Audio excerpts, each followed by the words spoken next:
اعوذ باللہ من الشیطان الرجیم بسم اللہ الرحمن الرحیم۔ آؤٹ شائن ٹی وی کے معزز ناظرین السلام علیکم۔ ناظرین کرام، آج کی اس ویڈیو میں رمضان کے پہلے عشرے کی فضیلت اور پہلے عشرے کی مسنون دعاؤں کے بارے میں بات ہوگی، مگر ویڈیو میں آگے بڑھنے سے پہلے آپ تمام ناظرین سے گزارش ہے کہ ہمارے چینل کو سبسکرائب کریں اور بیل آئیکن کو بھی لازمی دبا دیں تاکہ اس طرح کی مزید اسلامی اور معلوماتی ویڈیوز آپ تمام ناظرین تک پہنچ سکیں سب سے پہلے۔ ناظرین کرام، رمضان کا مہینہ اسلامی مہینوں کے حساب سے 9واں مہینہ ہے جو رحمتوں اور برکتوں سے بھرپور مہینہ ہے۔ اس مہینے کی اہمیت دیگر تمام اسلامی مہینوں سے زیادہ ہے اور یہ مہینہ خاص امت محمدی کو دیا گیا ہے۔ حضور صلی اللہ علیہ وسلم کی آمد سے پہلے بھی دیگر امتوں پر روزے فرض کیے گئے، مگر ان روزوں کی حالت اور تعداد آج کے روزوں سے مختلف تھی۔ کسی امت کو ایک سورج کے نکلنے سے لے کر دوسرے سورج کے نکلنے تک روزے رکھنے کا حکم دیا تو کبھی کسی امت کو ہفتے کے مخصوص ایام میں روزے رکھنے کا حکم دیا۔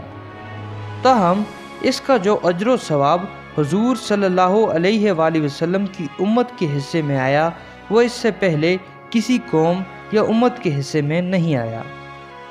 ایک بار حضرت موسیٰ علیہ السلام سے اللہ تعالیٰ نے فرمایا، میں نے امت محمدی کو 2 نور عطا کیے ہیں، جس نے ان دونوں سے دامن وابستہ کر لیا وہ دونوں جہان کے عذاب سے محفوظ رہے گا۔ حضرت موسیٰ علیہ السلام نے پوچھا، وہ کون کون سے نور ہیں؟ تو ارشاد باری تعالیٰ ہوا، ایک نور قرآن اور دوسرا نور رمضان۔ حضور صلی اللہ علیہ وآلہ وسلم نے فرمایا، رمضان کے مہینے میں میری امت کو 5 نعمتیں دی گئی ہیں جو مجھ سے پہلے کسی اور نبی کی امت کو نہیں ملی۔ وہ نعمتیں یہ ہیں: نمبر 1، رمضان کی پہلی رات اللہ تعالیٰ اپنے بندوں کو رحمت کی نظر سے دیکھتے ہیں، اور اللہ جسے رحمت کی نظر سے دیکھ لے اسے عذاب نہیں دیتا۔ نمبر 2، اللہ تعالیٰ کے نزدیک روزے دار کے منہ کی خوشبو مشک و عنبر اور کستوری کی خوشبو سے زیادہ بہتر ہے۔ نمبر 3، فرشتے دن رات روزے داروں کی بخشش کے لیے دعا کرتے ہیں۔ نمبر 4، اللہ تعالیٰ جنت کو بندوں کے لیے بننے سنورنے کا حکم دیتے ہیں۔ اور نمبر 5، رمضان کی آخری رات اہل ایمان کی بخشش کر دی جاتی ہے۔ حدیث شریف میں ہے کہ اے لوگو، اس مہینے میں 4 چیزوں کی کثرت رکھو۔ نمبر 1، کلمہ طیبہ۔ نمبر 2، استغفار۔ نمبر 3، دوزخ کی آگ سے پناہ۔ ناظرین کرام، رمضان کا مہینہ 30 یا 29 دنوں پر مشتمل ہوتا ہے۔ اس مہینے کو 3 حصوں یا 3 عشروں میں تقسیم کیا گیا ہے۔ پہلا عشرہ رحمت، دوسرا عشرہ مغفرت اور تیسرا عشرہ جہنم سے آزادی کا عشرہ قرار دیا گیا ہے، جیسا کہ پہلے بتایا ہے کہ رمضان کے پہلے عشرے کی پہلی رات میں اللہ تعالیٰ اپنے بندوں کو نظر رحمت سے دیکھتا ہے۔ چنانچہ اس عشرے میں اللہ تعالیٰ سے اس کی رحمت کی دعا مانگی جائے اور اس دعا کا بار بار چلتے پھرتے ورد کیا جائے، رب اغفر وارحم وانت خیر الراحمین۔ اس مہینے میں ہر مسلمان کی ایک نیکی کا ثواب 70 گنا بڑھا دیا جاتا ہے۔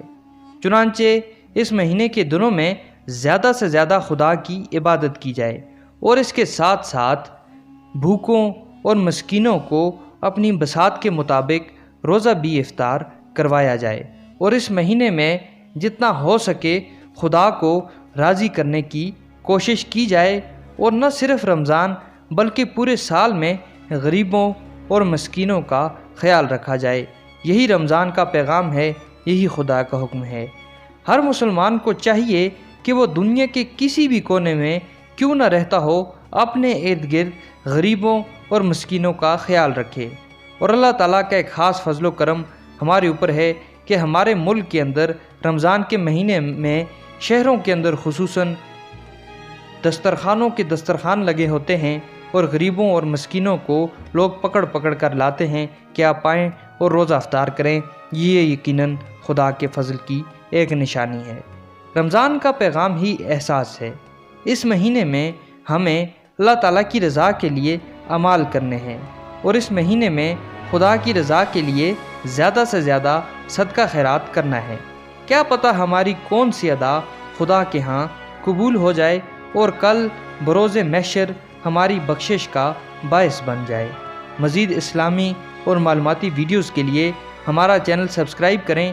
نئی ویڈیو تک کے لیے اپنے میزبان کو دیجیے اجازت۔ انشاءاللہ جلد ایک نئی ویڈیو کے ساتھ حاضر ہوں گے۔ اپنے میزبان کو دیجیے اجازت۔ اللہ حافظ۔